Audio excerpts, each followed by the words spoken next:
Rasitrakan Jehovah Atunggilan waminay ni sufinao Bayay nuindray Hizani atakay Ambarao Say vuning aitao Manumuka Andranizay Indra panja Kanao ni erinao Mafanta Rana ifayanao Hilay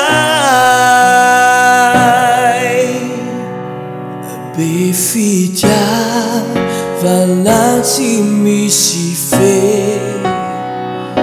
Hetra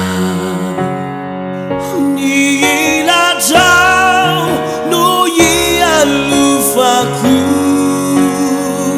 Avyato ampulay no idiranalaw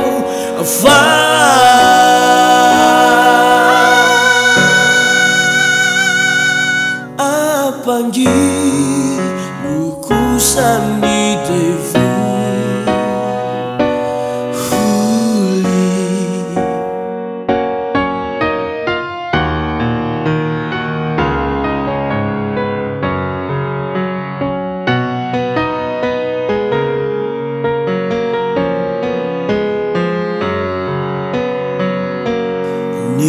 Nifunay nuitu eramnao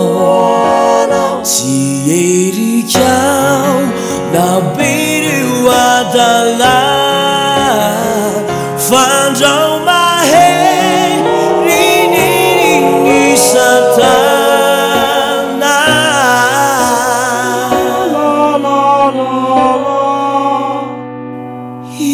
Iarakan Sisara kami nawa Niilatau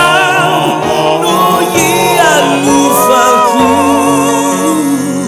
Avyato ampulay no idiranalaw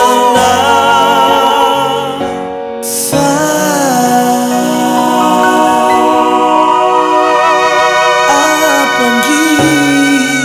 lukusa ni devu Huli Niilatau